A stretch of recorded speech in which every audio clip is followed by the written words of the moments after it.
What's going on, everyone? Welcome to the Tell Me More podcast presented by Major League Success. I have Ryan Conway with us today from Happy Nest Homes at Keller Williams Consultants. And I'm super excited to have you on, Ryan. I know we've been social media friends forever, but I don't know if we've really had a deep interaction conversation. So I personally... I don't think so either. Ever since like early on in both of our careers, I think you were in the consultant's office at one point. Yeah. In there, back in I don't know, 2010 maybe 2011, something like that. So it's I got in 2011, and I think we were there until 2013ish or so, somewhere around there. So yeah. But I'm super excited because for me, the point of this podcast is really just showing, other people that there's so many different ways to get into this business. There's so many different ways to have success in this business. And, selfishly for me, when I get guests on like you that I don't really know, too well, I get to learn about you and your journey a little bit more. So Ryan, we always start, from the beginning, growing up. What was life like for you as a kid? So let's see. I was born up in Toledo, but I got no history background whatsoever there because we moved before I think I even turned one, or right after I turned 1 year old. Family got moved down here to Columbus. Grew up in the northwest part of Columbus. Lived here for pretty much all of my life. It's not a big, long, romantic, traveling across the country, whatever kind of thing. It's just straight up Columbus ever since I was born, pretty much. Grew up. I went to Olentangy High School. Last graduating class when there's only one high school at the time. I was actually when I first started, it was all just one single K through 12 path at that point. The next year they opened the second elementary, and at the time of this podcast right now, there's like 26 elementaries in that school district and 4 or 5, maybe 6 high schools. I've lost count at this point. I'm curious of your perspective because, what Olentangy schools and Lewis Center and Powell is today isn't what it was, when you were growing up there. And, obviously, we're in the real estate space and we have big major developments and small developments happening, in our city with, Intel and Honda and other businesses coming. And this has been a conversation I've been talking about in the last 5 to 7 days, because every time there's one of those Intel talks that Betsy puts on, it always just hypes me up even more. So now it's like even more top of mind. And, I see, kind of what has happened to Lewis Center area and Powell and all that, 20 some plus years ago. I see that happening or going to be happening, past Delaware now, past Sunbury now, past, Johnstown now. What has that been like, seeing, obviously you're now in the business, but seeing the development and the growth over the time? Ever since being like a kid, I remember going to the directional malls and city center and all that. That's where we went as kids. Parents take you to go shop for we were just talking about kids in school and just got into summer break. But when you get background at the end of summer and you're going for doing your back to school shopping, and we went to those malls and got to stop at, I forget even what the name of it was, but like the candy shop that was there. That was like the best thing to go to and fill up a bag full of candy. So over the evolution of that, then those malls aren't what they are today is not what they were then. I remember Tuttle Mall, Polaris, Easton, all that stuff coming in, and Lewis Center, nobody really knew what that was before Polaris came in there. That was just a grand vision of what that area could be, when it was just all farmland and dirt and whatever there. All these areas have kind of gone through that evolution where somebody had a vision of what this could become. From Lewis Center to Powell used to be an actual Big Bear farm that was there instead of just a neighborhood called Big Bear Farms. Yeah. Everything else there was actually a Big Bear grocery store. They aren't there anymore. In New Albany is like the same thing. I remember when I was in high school, I was a wrestler and going to a tournament out of season, but there was another entry of another wrestler that was from New Albany, and I was like, I've never heard of New Albany. I'm like, I couldn't find it on a map anywhere. And this is probably like 2001, 2002, around that time. And yeah, it's just country boy coming in to wrestle there. I've talked with other people that have grown up in that area and maybe graduated in like the 80s or 90s. And they're like, yeah, we're just a bunch of country boys, farm, whatever stuff. And then you look at what's happened in New Albany now, and obviously with Yeah. Intel and everything that preceded, that Les Wexner had a vision for that area. Like it wasn't that 20 years prior whatsoever. Yeah. So like all these areas, somebody had a vision and it came to life. And now we see what happens to the valleys. We see what happens to the demand in those areas to be in those spots. So Yeah. I somebody saw a vision with Intel coming in here too. Yeah. So it's gonna happen. Yeah. Well, did you have any hobbies and did you play sports or anything growing up? Playing sports, I was in football, I was in wrestling. I'm now into the middle-aged old man sport, golf. When you did the intro there, I saw people out there golfing, and I'm looking out at the beautiful weather outside right now. I'm like, dude, why are we doing a podcast? Why aren't we on a golf course right now? First day of summer for my kids. We should be out there golfing. Maybe that's the next iteration of the podcast is we'll just do it live from the tee box or something. That's brilliant. It's brilliant. But yeah, no, I played football. I wrestled. It's interesting. I did all that from middle school through high school. I actually stopped playing football my senior year because it was around my sophomore year. Coming off of football, I was an offensive, defensive lineman, and they want you to get big and gain weight. And I was, let me see, freshman year, I wrestled 215 pounds. Came off of football. I came in at like 235, 240. And then the decision was to either get back to my weight class at 215 or settle for being a heavyweight, which at that time, I can't remember. I think it was still 275 was the max on that. Prior to that, it was just unlimited weight class. They later, I think, increased it to 285. But it's 275. You had that moniker of being a heavyweight at the time. And it didn't sit well with me. I didn't want that title. So I quickly dropped the weight to get down to 215 before we had our first match.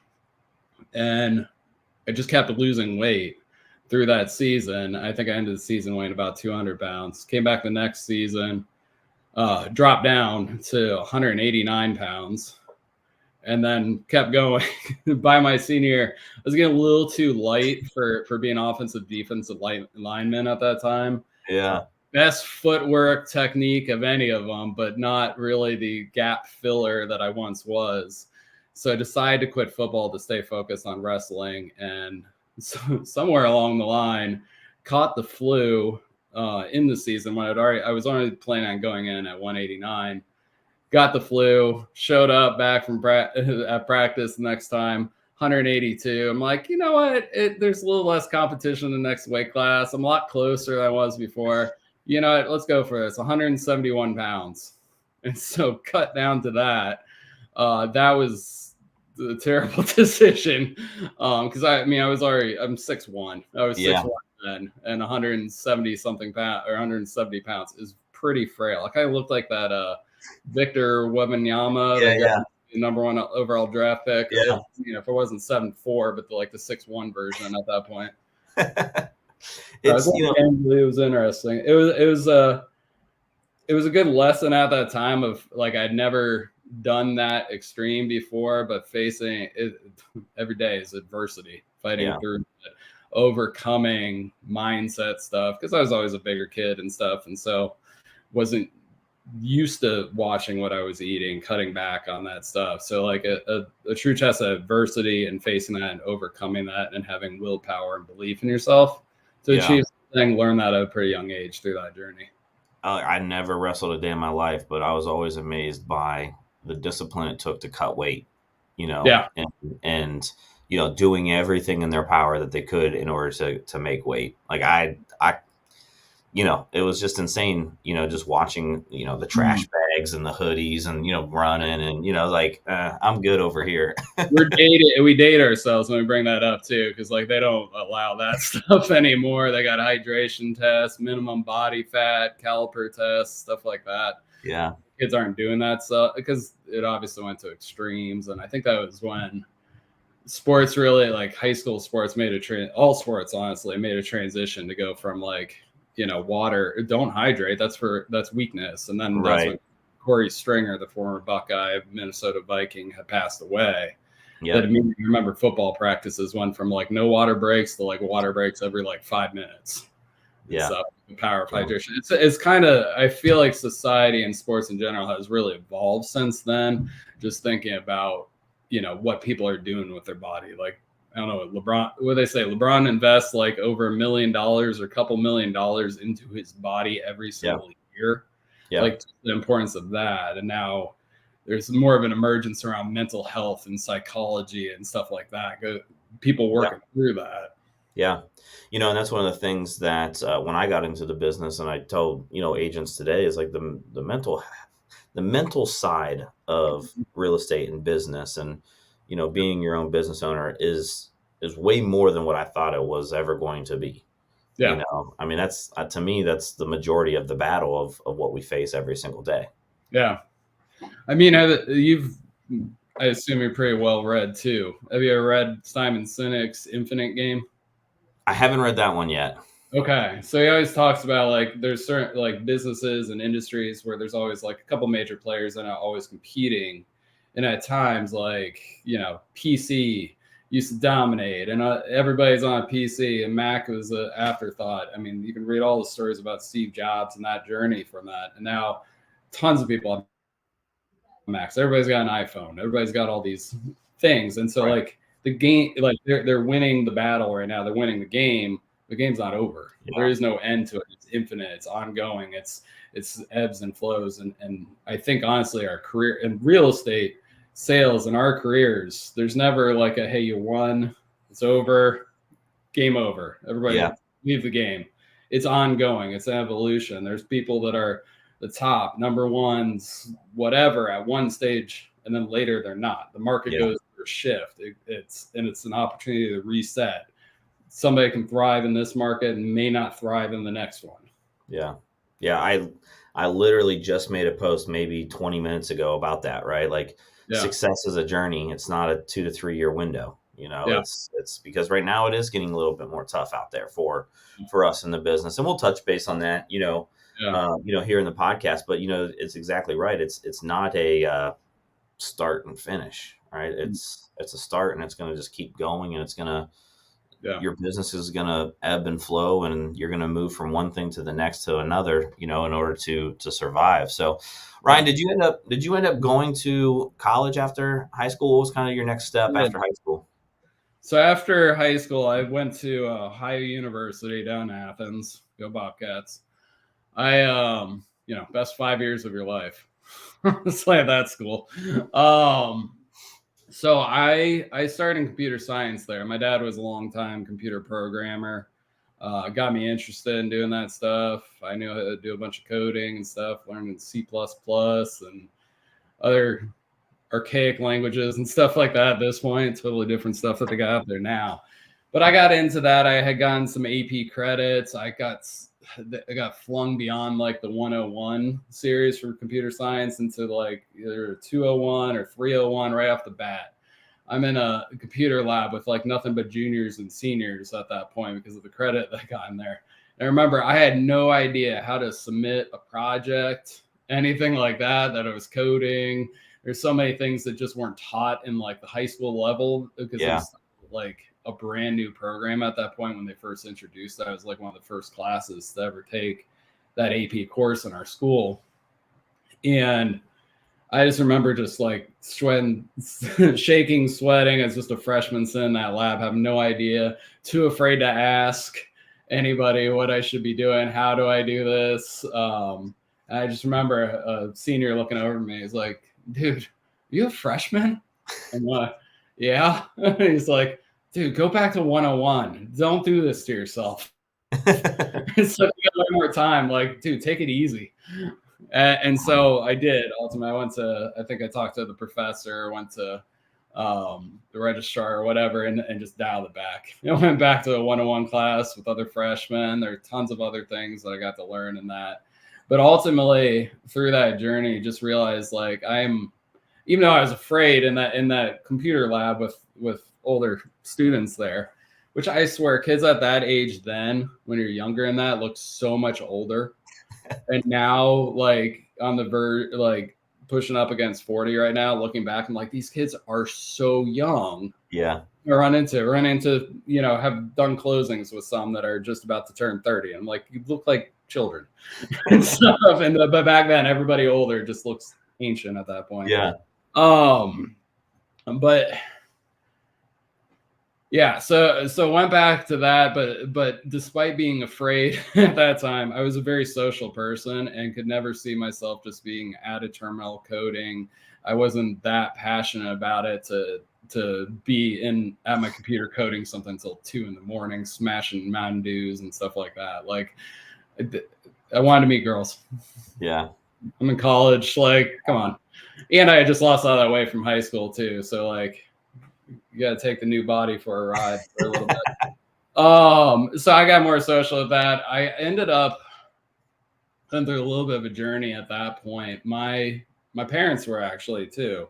So I said my dad was in computer stuff. He was, I forget what age. He's mid to late 40s, I guess, at that point. Had been doing computer stuff for a long time. A lot of the companies that he worked with, he was completely independent, had his own business, and had a couple different companies that we worked with. They were realizing, hey, we can hire some entry level guys for like a fraction of the price. Mm-hmm. And they got the newer languages, they're fresh out of college, all this stuff. And so he kind of saw the writing on the wall that like he was going to have to go through a career transition at that point. So during that time I was in college, he and my mom both started looking into real estate investing and going to the real estate investors associations.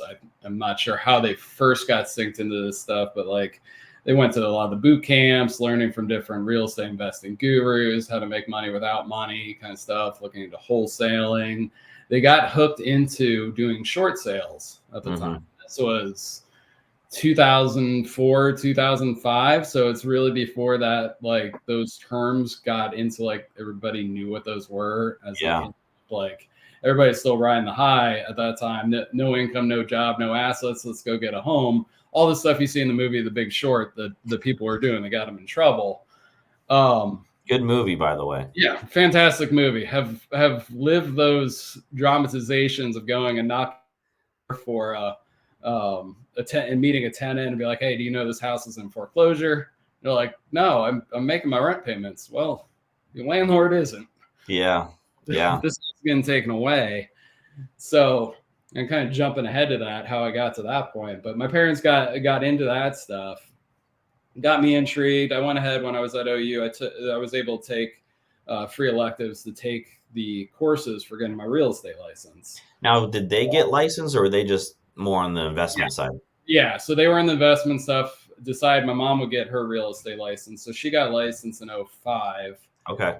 So gave them, they were doing some of that stuff already, but gave them basically exit strategy. They can sell some of them through their traditional means on that as well, access the properties, stuff that they would maybe buy, fix, and then go ahead and flip. So yeah, they saw it as a tool for her to get that real estate license. So I went in, I was going to get I got mine. I finished up in college in psychology, which I didn't realize quite how much I would be using that today. Judgment and decision making was by far like one of my favorite classes that I ever took there. Use on a daily basis, trying to help people navigate through that think that they're doing everything entirely logically, smart, intelligent people that make every decision straight from the heart. Yeah. So they just get so overwhelmed with emotion. So being like going all the way back to that stuff is being used to understanding people, understand how they think, how they feel, how they react to different things, and navigating through that. Did you have interest in that, or is that like in psychology? I mean, that's like two different, worlds. Computer a science. Bit. A little bit. My sister was into that stuff. My wife so we started dating our sophomore year of college, and she was getting into criminology. See, I can't even remember the degree because she's not doing that today. Yeah. But that's also part of the journey too, is that she was going to go to a master's program for getting into that. So, like psychology, nobody goes and gets a bachelor's in psychology Right. and then goes into their career. You pretty Yep. much have to go on to get a master's. So I had thought about that path. I was kind of done with school in my head at that point. I was never somebody that was really like, I was intelligent, got great scores on SATs, ACTs, all that stuff. I was the exact dead middle of my graduating class. Like we were 380 something, and I was like 190 in there. It was, but it's Olentangy, so it's still like a 3.4 GPA Right. time. So would do fantastic anywhere else, but so I mean, I was done at that point with school. I was always more motivated by like a limitless ceiling to whatever my efforts are. Like I can't get any better than a A+. Yeah. I like, give me some bonus credit, give me some cash incentives. Right. They don't do that, but cash incentives would be great. No, so good. It was natural then to end up in a career path that has commission type sales, limitless income potential. But I was just going to go ahead and follow my wife for her going to get her master's. She was exploring schools out in Baltimore. I was like, cool, I'll take my license. I'll go out there, sell homes in Baltimore. I've never been there before. This is our first time, just going for the visit. Inner Harbor is pretty cool. Yeah, I can sell homes there. Yeah. So we went out there to visit. I think she went to 2 or 3 schools to interview and talk with, and explored a little bit. And then we started making the 6-7 hour drive back to Columbus. And by the time we hit the Maryland border, she just turns to me and she's like, I don't think I can be this far away from family. So she's from a small town just outside of Columbus, Coshocton. She's, I don't even know what their population is, but like very, very close with their mom, with their grandparents, all that stuff, and just could not be states and hours away, a plane flight away from that. So I'm like, it's okay. We got a long drive. We can talk through this. We can, figure out where our next path is. And so maybe we should stick around in Columbus for a little bit, something like that. So by the time we hit the Ohio border is when I got a call from my mom. And so she had already been licensed for 2 years at that point, got really into doing the short sale stuff, called me up and said, hey, is there any way I can convince you to stay in Ohio, stay in Columbus? I could really use your help. Because I just took on a couple different clients with a lot of properties that are in foreclosure. One of them, they had 18 investment properties, all in default, probably about $120,000 mortgage on every one of them. So about $2 million in loans. How they got qualified for them, I have no idea, because the only income that they had was their at-home daycare, and her husband worked as a janitor part-time at the church next door to them. Oh, gosh. $2 million. We ended up doing short sales so that they didn't go through foreclosure, save some of the credit damage, save some of the repercussions of banks coming after them for the default, for the difference in that, and got payoffs of, I think, like probably about $35,000 on each one of those. So 25 cents on the dollar for pretty much. And what year was that? That was 2007. Okay. 2007, 2008, sometime. Really just right before. Yeah. Right as everything just started taking that kind of nosedive that happened then. So that's when I got licensed, was in 2007. And every time I ever say that to anybody, it's like, oh, so yeah, right as it peaked. I'm like, I kind of came in like knowing it was happening because I already was seeing the signs from what my parents saw and who they were listening to and what I got introduced to. So the writing was already on the wall at that point. So yeah. It's a different time back then with the financing stuff, and like, a lot of agents that got in, even after me, I got in 2011, they haven't experienced kind of what that type of market was like. I didn't even really experience, I got to the tail end of it. Nothing too crazy compared to, 08 and 09, but it's, so did you ride that wave then of becoming that short sale foreclosure type agent and expert? Yeah, we did a lot of that stuff, specialized in that. It was like, why even do the other stuff? Because it's a lot harder doing more traditional type listing Yeah. and something. And even if when it started taking on a lot of buyers when first time home buy, in addition to the investors that want to buy that stuff at that point, but like first time home buyers, I was fortunate at the time that I came out of college and high school and my friends and stuff. It all happened before. We couldn't go buy a house with no income, no job, Right. ever. And we didn't get hit with, we bought one of those homes and then immediately had it tank to lose Right. all equity and have our credit destroyed by it. So I was like, this is such a great buying opportunity. So I mean, and at the same time, Facebook was relatively new at that point. We're still poking each other. And still like, and it's like 4 or 5 years removed from high school. So like, it's not like, there was no point. It was weird. There was no point in going and doing like a high school reunion at like 5 years because like everybody went to Old Tangent. So almost everybody went to college, high school, Right. college. We haven't really jumped into life yet at this point. And then we're all just connecting each other on Facebook. So it's just the first iteration of like knowing and seeing what's going on in each other's lives without having to like call each other or go see Yeah. each other at a thing. But Yeah. it was always just like, how did you grow your business and your database? I just started sending friend requests to people I knew, which now everybody pretty much would have all those built out at this point. Right. Always Right. like, oh, what are you doing, man? What? And everybody's getting out of college at this point. What are you doing now? Where are you going? Where are you working at? So it's just so natural to have like those Ford conversations, the family, occupation, recreation, and dreams. But like everybody's into occupations, like getting into that. And so natural reciprocity, when I'm asking them about what they're doing, they're of course asking me and they say, Yeah. hey, so you're in real estate. You're doing real estate now. We're thinking about buying a place. Can you help us? And it was such a great buying opportunity at that point too. So my wife and I, we got married in 2008. 2 months later, we bought our first house. It was a housing and urban development property. So it had already been foreclosed on, taken back by that. It was only 5 years old. It had the guy that built it 5 years before, they paid 180,000 for it. We were able to get it for 115, and it didn't Yeah. really need any work at all.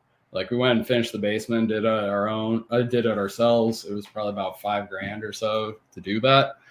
And then over the course of 7 years of being there, market rebounds. And like I knew it was going to happen. Like I realized at the time, like there's no way that America is going to have all these homes go down that drastically and not have to find a way to recover from this Right.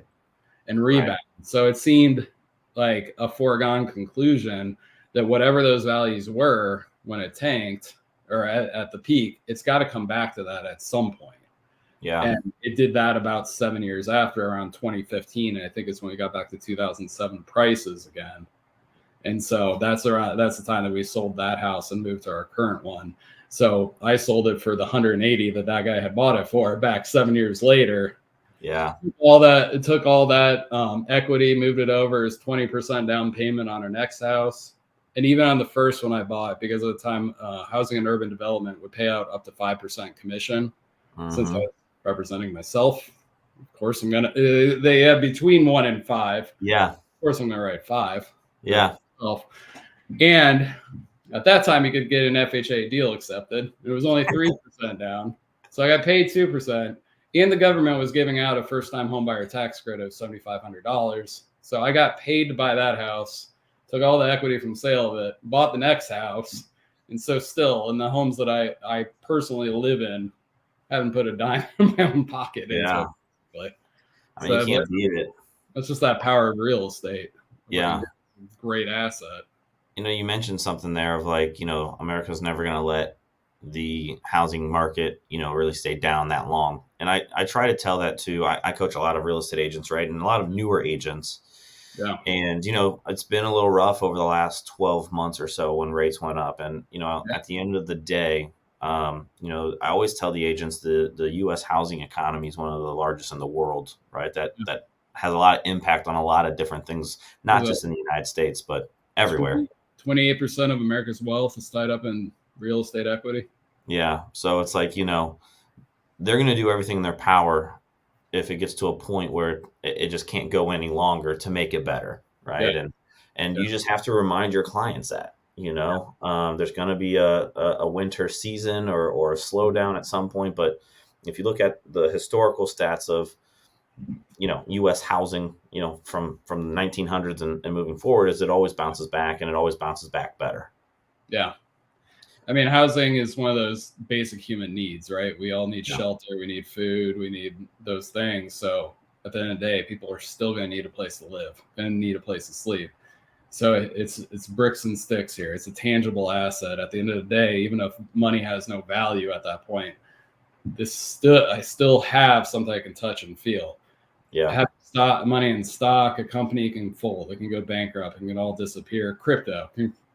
Who even knows what that actually is? It's gone at some point and stuff. Yeah. It's not tangible like a house actually is. Yeah. They're not getting more land either. So Right.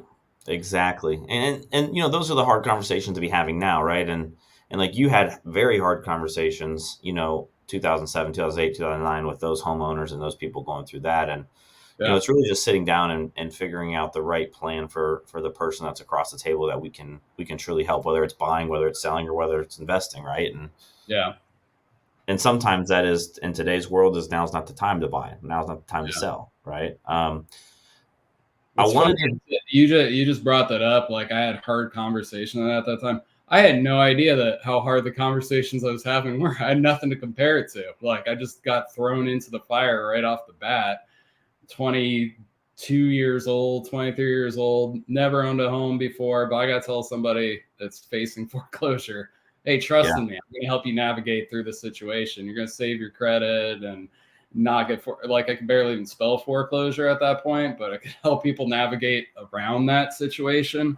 It was crazy. Like, and I always followed that. Like, it was told that act as if you've done it 100 times, you've done it before, have confidence in what you know.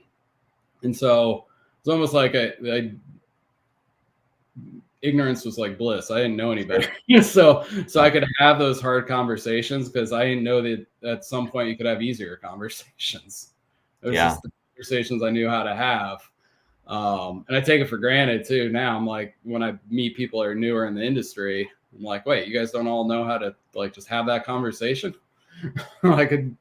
I've been doing it for 16 years now, having that kind of Yeah. conversation with people. Well, and I was kind of blessed, kind of like you, because when I got in, Ryan really was selling off foreclosures, right? So like Yeah. that's just the world that I got into, Yeah. with investors and foreclosures and understanding, how that process works, and the short sales. We dabbled a little bit in those, obviously, and bankruptcies and all of that stuff. It was just one of those things. It was you got good at being able to figure out who you could help and who you can't help, and Yeah. just navigating what's the right move. Because back then too, sometimes it was like, this option's not that great, this option's not that great, this option's not that great. Which one would you like to go through, The right? less these evils. Yeah. Like, I wanted to dive into kind of like early, and I know we touched on it a little bit, but just kind of, you know, go through your career of kind of like, did you hit the ground running year one? Obviously, you dove into short sales. You mentioned, Yeah. Facebook was becoming a thing, and that's how you kind of built up your Yeah. sphere, with that. But kind of taught instant success, struggles, and then kind of lead me up to current day of how you're, building your business. Mm-hmm. So got introduced. I mean, I had a nice start that was getting off of there because when I came in the door, my mom was already started in it, taking on these clients that have all these properties we got to deal with. So we got all these properties. I got to be calling the loss mitigators. I got to be doing that. So I got something I can do to start off with right out the bat. Took it for granted a little bit, probably having leads and opportunities and that. Um, when I started out with it, I was kind of working a little bit as an assistant. They were paying me a base kind of salary that was at that point, very small amount, and then making some additional commission stuff for any sort of representation I might have brought in from like um, where my wife is working, like her colleagues and stuff like that, finding that, and people from high school, college, stuff like that. I would still make those commissions. Um, and somewhere along the line we were doing that. I wanted to be making more money than what we were doing at the time. as some of that stuff started drifting.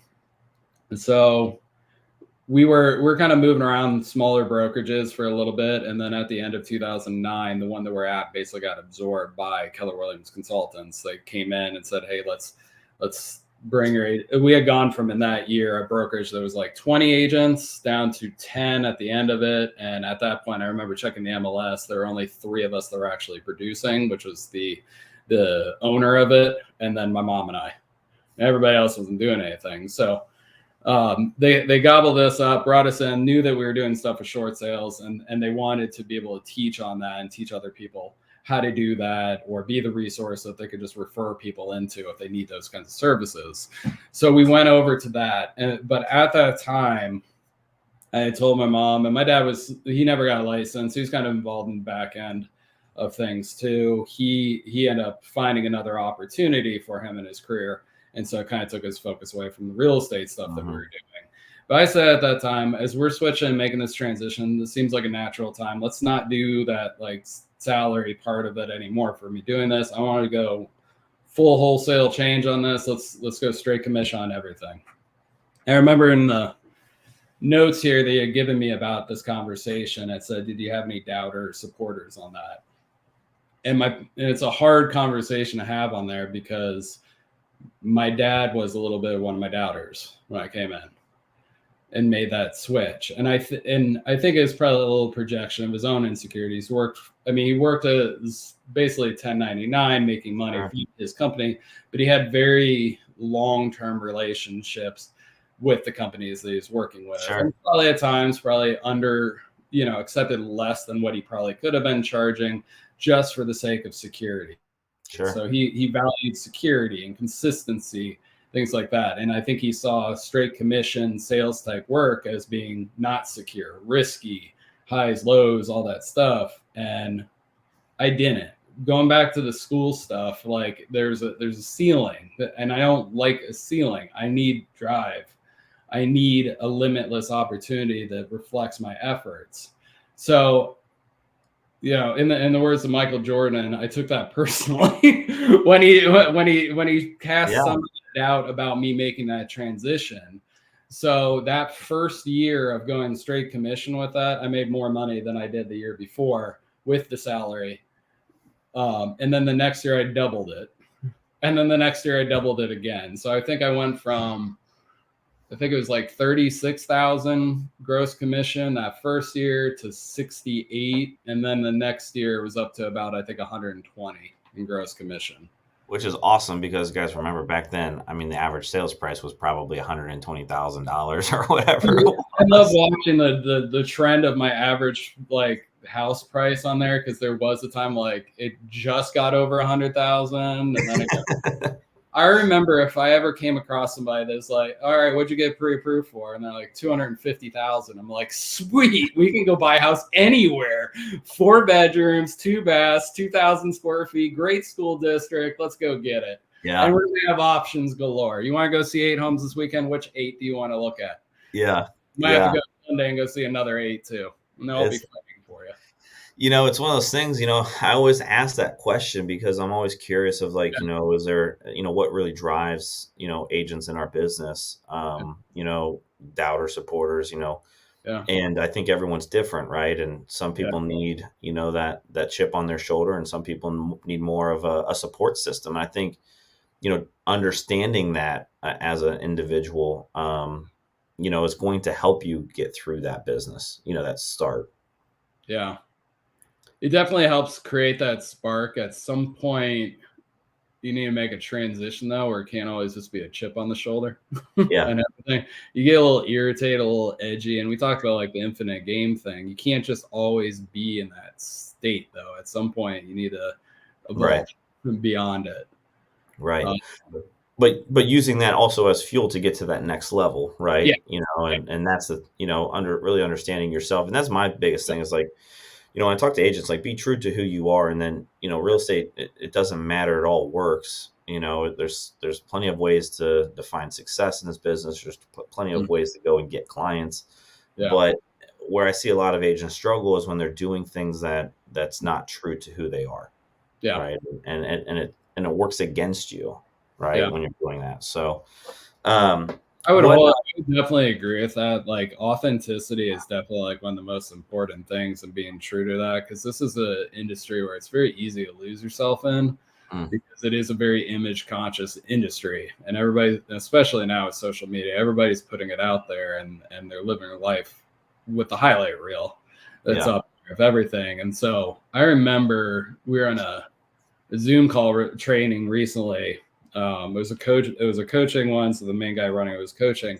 There's an agent that was in my office. I was talking on there about like her first year in real estate, and she's like, I just see all these other people being so successful, and I thought I was being successful because like I sold like $2.5 million in real estate in my first year, and but I'm trying and I'm working hard, but not achieving that. And I was like, that's a great like first year yeah, coming in the start, even in the adversity and stuff.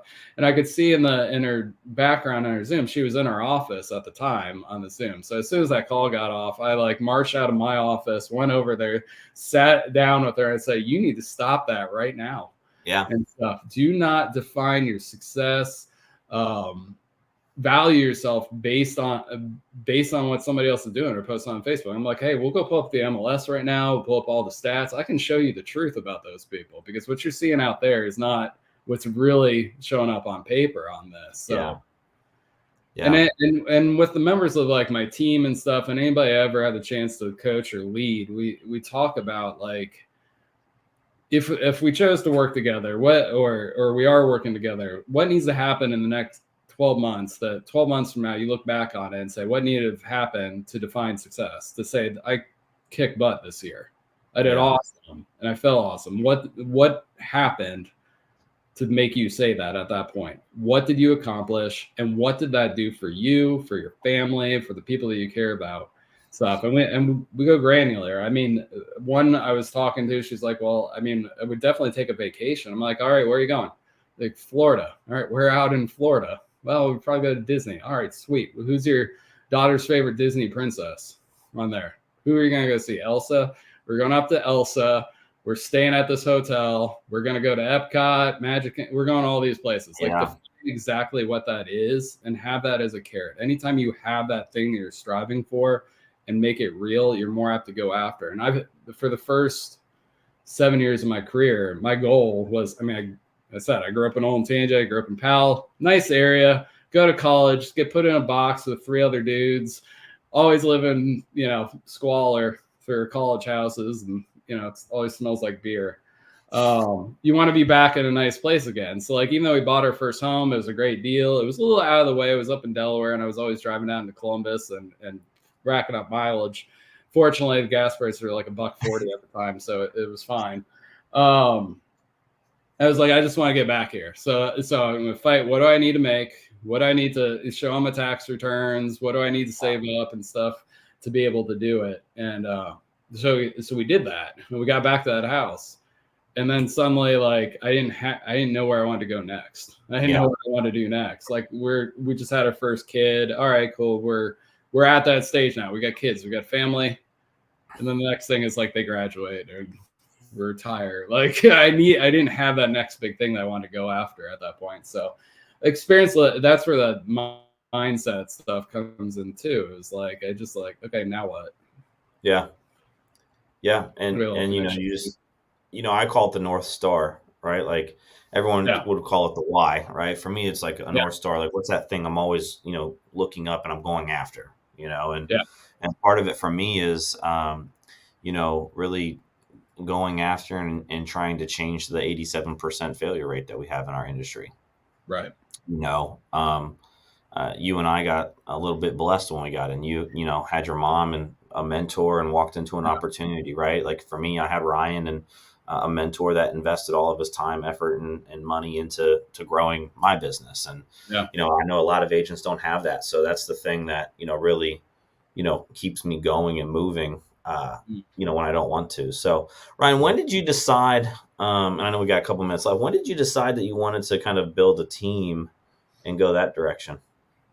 So this will relate back to my parents again here. So in 2019, January of that, it was actually Martin Luther King Jr. Day. It was a Monday early afternoon.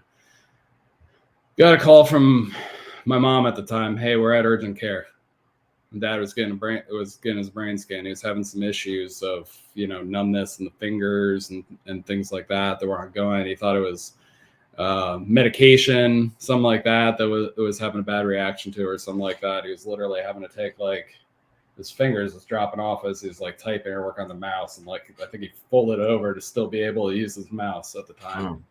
Mm. On that day, they discovered he had a tumor in his brain, inoperable, stage 4 glioblastoma brain cancer.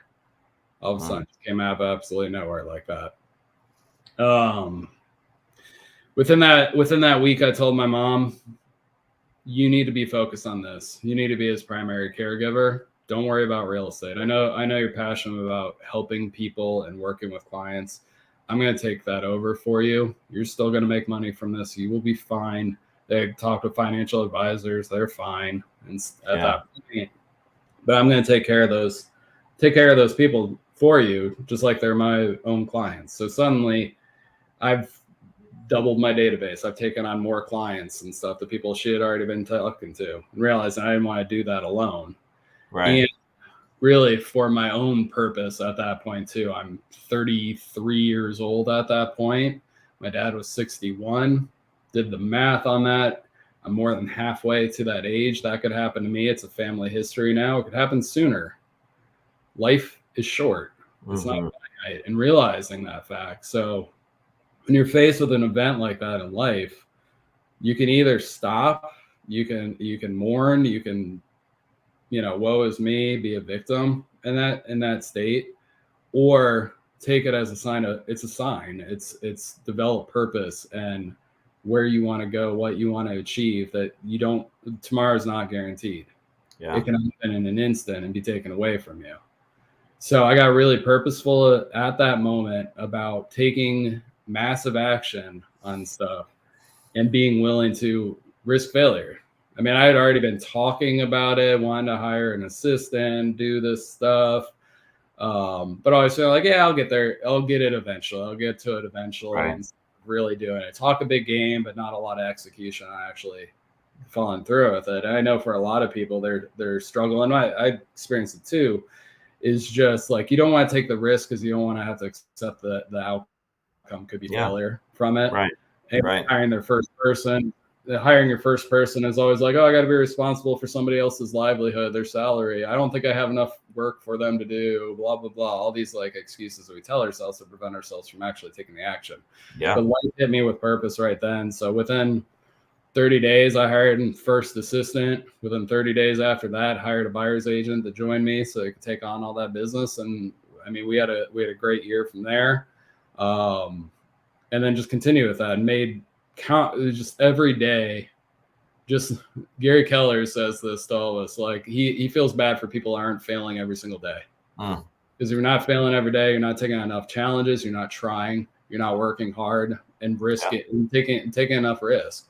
So found through making that like transition from just being sales and being in control of everything, I have my hands on everything, to succeeding through other people, hiring somebody, tasking them with stuff, having other agents to lead. Like anybody that makes that transition to becoming a leader, manager at that point, it's just because you're successful before, you're starting back at ground zero again on this, like, and you're going to get humbled really, really fast. I mean, it forces you to up your game. Yeah. I mean, it forces you to up your game. And it's one of those things where it is scary, right? Yeah. It is a step outside the comfort zone, Yeah. but that's truly the only way we agree to we're able to grow. Right. So can you say that quote one more time from Gary about failing every day? Gary says he feels bad for anyone that's not failing every single day. Yeah. They encourage fail forward, fail faster. Yeah. Yeah. I mean, and we're moving into a time in our industry where there's the post I just made, there's going to be a lot of agents pulling back on stuff, right? On marketing, on spend, on, whatever, because it's not the same, closings that they had 2 years ago. And, this is really the time to look at your business and the time to invest in yourself, invest in your growth, invest into systems and people and partnerships and all of those things. Yeah. Because it's going to force you to get better. Yeah. Gary says something else too about fail. Specific interview question is how long are you willing to fail at something before you'll give up? And it's like I don't have that quit in me ever on something, so I'll just keep failing at it. But you think of like Thomas Edison developing the light bulb, like how many iterations of that did they fail at? Like 10,000, something like that before he got it right. Yeah. And it's like if you quit at 9,900 and some, whatever, we'd be in the dark right now. Right. Right. You might just be on the edge of the breakthrough and the success, just in that moment, just beyond where you're thinking about quitting. Yeah. And that's where it goes off. I'm a big Gary Vee fan. Yeah. And, he always talks about he's not afraid to go back to zero. Yeah. He doesn't care what other people's opinions would be about him if he loses it all and loses, the business, loses the homes, loses the money, the cars, and everything else, and just go back to renting an apartment. Yeah. And that's hard. That's hard, right? To get to that level. But Ryan, I know we got a couple of minutes left. I want to kind of future pace your business. What's something that you're looking to accomplish over the next 12 months? Work less, honestly. I'm being very purposeful of like, it's not a, what is the driver? What is the mark of success? In 12 months from now, if I look back, what I always say was a success in that is actually getting time. Time is the most fleeting, most valuable resource that we have. So leveraging through other people, helping them to succeed helps me to succeed in that goal too, of having more of my time, because I got 8-year-old, 6-year-old, and we don't get that time back. I mean, it'll bring me to tears here thinking about my daughter being 8 years old and, just about halfway to that 18 mark and be out of the house. Like, it's crazy how everybody says it, how quickly that time goes. And it's legit. I mean, the pandemic probably didn't help either. Being thrown in the middle of it too. Like, I don't even know how long that was. Was that 1 year or 10 years? I think it was 3. All that stuff is to be able to spend more time, be more purposeful with that, be there for the kids' events, be there for sporting events, spend more time with my wife, spend more time with myself too, and stuff. We take that for granted. We sacrifice ourselves first and stuff, and we cheat that time. We take away, like, anytime you say yes to one thing, you're saying no to another, and oftentimes we're saying no to ourselves and what's important to us internally first. And if we're not taking care of ourselves, how do we show up for the other people that need us, that depend on us, that we show up for? Yeah. It's being selfish to be selfless, right? Yeah. And it's one of the things that I was fortunate with when I got in with Ryan being my mentor. It was always design your life first and then your business around your life. Yeah. And a lot of us have it backwards, and, I just remember 22 years old, right out of college, we would go work at Zumbizi Bay in the summertime, or we'd go work at Flanagan's, the swim up pool in Dublin there. Like it was, we had fun, but we also worked. It wasn't work and then have fun. Yeah. It was life first, and then we're going to work when we get to work. Yeah. So we can still continue that lifestyle. And that's the conversation I have with a lot of agents. It's like, what lifestyle do you want to live? Yeah. If you want to go and make $300,000 a year as a solo agent, you're not going to be able to enjoy all of these other things. Right. But you could make $300,000 and enjoy all of these other things, but it may not just be you doing it. You're going to need to be having some people, right? And they're going to help you out. So I always feel like the solo entrepreneur or solo practitioner has to wear so many different hats, and they have to be good enough at so many different things that at some point they convince themselves that they're great at them. They're great at everything, and they have a hard time letting go until they actually meet somebody that's meet people along the way. They're just better at things than they are. Yeah. And then they start giving up control. So definitely adopted more of like the Mark Cuban mindset around these things. Like, I want to be the dumbest person in the room. Like, surround yourself with people that are better at things than you are. And be in the room with them to achieve greater things together. Yeah. And ultimately it's you starting to run your business like a business, right? And not a job. So Ryan, what's something you're looking to accomplish in the next 5 years? Hopefully retirement. That would be sweet. But in 5 years from now, I want my business to be able to run pretty much without me touching it at all. I want to be able to, I could step away from my business for a month, 2 months, 3 months, and it doesn't skip a beat at all. Mm-hmm. If what I create and who I'm able to lead and the talent that I surround myself with is it no longer needs me, I've succeeded in my mission. No, that's awesome. What do you think you'll need in order to accomplish that? What do you think you're gonna need to do in order to accomplish that? Well, like I said, there's market corrections, market shifts, and stuff like that going on. There are forces that are going to cause a lot of people to leave this industry. So it's acquiring the talent. It's leading the talent and diving and investing into those people over that time to help them to reach the potential, unlock the potential, develop the self-confidence, beliefs in themselves to grow to that as well. I've got a big vision like that for myself, how big my world needs to be for that, and to help other people to have as big of a world as they view for themselves to live with inside of that. No, that's awesome. Yeah. What's a legacy goal of yours? Well, my 6-year-old just said on that like chart thing, it says like I'm this old, I'm this tall, all that stuff, and he had the jobs and stuff. He had realtor on there. He wants to sell homes like daddy. He also wants to be a paleontologist and something like, I think, an astronaut too. So like, I mean, that's what you can do with real estate, right? You can just do it part-time, work whenever you want, kind of thing. So when you're not, on a rocket to Mars or picking up dinosaur bones, like, sell a couple houses here or there. Low cost of overhead to keep that license, right? Yeah, yeah, exactly, Yeah. exactly. What last question? I really appreciate you taking time, out of your day today, especially Yeah. on a holiday weekend, to sit down with us and just share your journey. Yeah. Um, what's one piece of advice that you wish you had when you got into the business, or a piece of advice that you always give other agents, about this business? Start with the end in mind. Always, like, the purpose of a goal is the purpose of a goal is to be intentional in the moment. So being really clear about what you want to accomplish, how you map the pathway to actually achieve that.